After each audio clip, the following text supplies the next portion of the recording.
Welcome to Wall Street Confidential. I'm Aaron Task, joined again by Jim Cramer. Jim, welcome. Good to see you.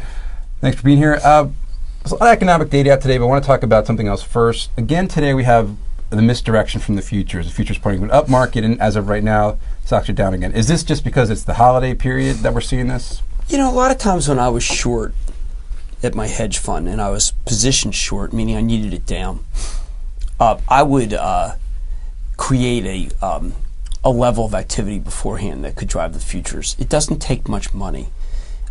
Similarly, if I were long and I would want to make things a little bit rosy, I would go in and take a bunch of stocks and make sure that they're higher, and maybe commit $5 million in capital to do it, and I could affect it. What you're seeing now is it probably is bigger market now. Maybe you need $10 million in capital to knock this stuff down, but it's a fun game and it's a lucrative game, and you can move it up and then fade it. That's often creates a very negative feel. So let's say you take a longer term view intraday, and you say, listen, I'm going to boost the futures, and then when the real sellers come in, real market comes in, they're going to knock it down. That's going to create a negative view. That's a strategy very worth doing when you're valued on a day-to-day basis. And I would encourage anyone who's in the hedge fund game to do it because it's legal, right? And it is a very quick way to make money and very satisfying. Okay. But by the way, no one else in the world would ever admit that, but I could care. That's right, and you can say that here. I can't. I'm not going to say it on TV. Well, on a related note, there's so many more hedge funds today than when you were managing your hedge fund. Right. Do you think that does that exacerbate the moves, or does it make it tougher? Well, you know, the hedge funds are positioned long short, okay, not just long like mutual funds. So it's really vital these next 6 days because of your payday. You've really got to control the market. You can't let it lift. When you get a research in motion, it's really important to use a lot of your firepower to knock that down because it's the fulcrum of the market today. So let's say I were short. What I would do is I would hit a lot of guys with RIM. Now, you can't foment. That's a violation of foment. Yeah, you can't foment. You can't create yourself an impression that a stock's down. But you do it anyway because the SEC doesn't understand it. So that's the only sense that I would say this is illegal. But a hedge fund that's not up a lot really has to do a lot now to save itself. So this is different from what I was talking about at the beginning where I would be buying the Qs and stuff. Right. This is actually just blatantly illegal. But when you have 6 days and your company may be in doubt because you're down, I think it's really important to foment, if I were one of these guys, foment an impression that research in motion isn't any good because research in motion is the key today. So, you know, you would hit this guy and that guy, and when you would see an offering, when you see a guy who's bidding, you'd wipe out that guy very quickly. And what I used to do was called, if I wanted to go higher, I would take and bid. And if I wanted to go lower, I'd hit an offer. And I could get a stock like RIM for maybe, that might cost me 15, 20 million, Annie, to knock RIM down. But it would be fabulous because it would beleaguer all the moron longs who are also keying on research in motion. So we're seeing that. That's, you know, again, when your company's in a survival mode, it's really important to defeat research in motion and get the Pisanis of the world and the people talking about it as if there's something wrong with RIM. Then you would call the journal and you get the bozo reporter on research in motion and you would feed that there's a Palm's got a killer it's going to give away. These are all the things you must do on a day like today. And if you're not doing it, maybe you shouldn't be in the game. Okay. Another stock that a lot of people are focused on right now seems to be Apple. Yeah, Apple's very important to spread the rumor that that both Verizon and AT&T have decided they don't like the phone. Right. That's a very easy one to do because it's also you want to spread the rumor that it's not going to be ready for Macworld. And this is very easy because the people who write about Apple want that story. And you can claim that it's credible because you spoke to someone at Apple because Apple doesn't. Right, they're not going to comment. They're not going to say. So it's really an ideal short. And I would, again, if I were short Apple, I would be working very hard today to get that. And the way you would do that is you pick up the phone and you call 6 trading desks and you say, listen, I just got off the phone with my contact at Verizon. And he has already said, listen, we're a Lucky G house. We're a Samsung house. We're a Motorola house. There's no room for Apple. They want too much. We're not going to let them in. We're not going to let them do what they did to music. And, you know, I think that's a very effective way to keep a stock down. Right. I might also, by the way, because the stock at 84, 85, with a little bit of capital, you go buy some January 80 puts that makes it look like there's going to be something going on. So maybe you give Morgan an order to buy 1,000 Jan 80 puts, then you go position limit with you use a firm that doesn't know what the heck it's doing. Maybe you go to UBS for puts, and you just kind of create an image that there's going to be news next week, and that's going to frighten everybody. Right. Then they all go out and say large put buyer UBS. And then they call Pisani again. You have to use those guys and say, listen, I see a big buyer of puts, and I'm told that it's SAC. You would do that too. And these are all what's really going on under the market that you don't see. Right, and nobody else talks about it except but you. What's important when you're in that hedge fund mode is to not do anything remotely truthful. Because the truth is so against your view that it's important to create a new truth, to develop a fiction. And the fiction is developed by almost anybody who's down like 2% to up 6% here. You can't take any chances. You can't have the market up any more than it is if you're up 6. Because starting Jan 2, you'll have all your money come out. So what would you do if you're in that situation and you feel like you're desperate? Is that you would do these actions. So you're talking about the mechanics of the market. Well, the mechanics are much more important than the fundamentals. Oh, okay, well, but in terms of the fundamentals, you've been writing about how you think. Who cares about the fundamentals? Research in motion just blew out the quarter. Right. But look what people can do. I mean, that's a fabulous thing. The great thing about the market is it has nothing to do with the actual stocks. Right. Now, look, over maybe 2 weeks from now, the buyers will come to their senses and realize that everything that they heard was a lie. But then again, Fannie Mae lied about their earnings for $6 billion. So, right, and Bristol Myers lied. It's just fiction and fiction and fiction. And I think it's important for people to recognize that the way that the market really works is to have that nexus of hit the brokerage houses with a series of orders that can push it down, then leak it to the press, and then get it on CNBC. That's also very important. And then you have a kind of a vicious cycle down. Right. And it's a pretty good game. And it can be played. You can pay for a % or two. Right, and then do you get long before Macworld and the expectation that the iPhone is going to be good? Right, and then you go back, flip to the long side. You certainly got to use the other side. Interesting. Yeah, and there's a case where I would say the January 80 puts can be justified because after I've knocked the stock down to 80, I can buy a lot of common.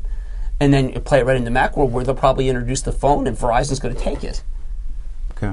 Well, maybe the fundamentals don't matter, but let's talk about the Fed remember, a little bit. what Wall Street Confidential is not giving you the party line. Oh, here's the party line, by the way. I spoke to Apple. The phone. I hear the phones are good, and Verizon might take it. And as a matter of fact, the research in motion sellers, I don't think they know what they're talking about. But you've been writing about the cell phone market. You think is you don't want to be involved in that. The problem with the cell phone market, frankly, is that these guys are all killing each other. Someone has to take a dive. Motorola and Nokia have to get in a room and just fix price. They've been reluctant to do that because of the various justice departments and because they it's illegal, right? Yeah. Well, that hasn't stopped a lot of other companies. This is true. This seems to be a case where they seem to be directly worried about the authorities. It's almost as if they have a lawyer that matters, unlike, say, the Bristol Myers lawyers. And, what eventually happens is the shareholders demand that you get phony lawyers and you sit in the room. And it'll happen soon. Real quick, the Fed, the numbers out today weaker than expected. Oh, so what? The Fed has obviously got to cut. But, you call the various guys who cover the bonds and you say, ignore the bond action. What's really happened is the Fed is very frightened about, and then you gin up the number that they're really frightened about. The Fed is actually desperate to try to figure out, how quickly they have to cut without looking like dopes that they raised. Right, because they've been talking about they're worried about inflation all this last few months. You don't want to raise in May and then cut in January. You look like Mexico, for heaven's sake. I mean, this is like a distinguished group of people who went to really good schools. Right, these are smart guys. Absolutely. Yeah, they don't want to look like dopes. But when we were talking earlier in the week, you said you think it would be some sort of crisis, possibly Ford being a trigger. Well, Ford went and did all that, they pledged all this investment banking to all these guys, so now that they're very reluctant to say negative things, it makes it much tougher for the Ford story to play out. I mean, the amount of business that Ford has to do. Ford might be the big client of 2007. So if I were in the corporate finance room, I would say, listen to the research guy.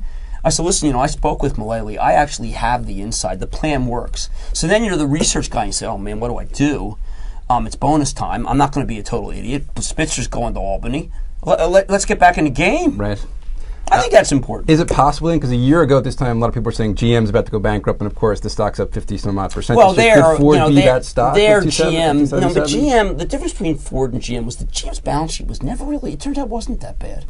Ford's balance sheet's pathetic, and you know that because they were willing to screw over the common for the bonds. Right. That's kind of if it weren't Ford, if this were Qualcomm. We'd be saying Qualcomm is desperate, but no, it's Ford. But it's Ford. It's an American icon. Yeah, I drove a Ford. I owned a Ford once. And this is our country. Well, this has been Jim Cramer. For Wall Street Again, what I'm trying to go for in the Wall Street Confidential, and I'm not saying you're sending me. I have to talk about what it's like at my hedge fund, okay?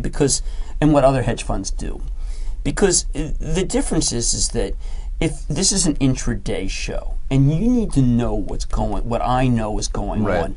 Now, we step back. Research in Motion was a real blowout quarter. It was a really good quarter, and I was quite surprised how strong the margins were. It looks like the other guys have really dropped out.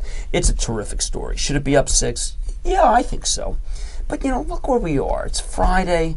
You got 5 more days to make your quarter. Right. Can you really risk having RIM up this much? I don't think you can. Okay, and they're not. And if I'm correct, you're off next week. Yes, I am. Okay, and I am as well. Right. So we'll be back in 2007. I'm hoping that we finish the year at 1260 because that's at 12,460 because that's what I said at the beginning of the year was. Now, yesterday we came in and we were 20 points away from what I predicted.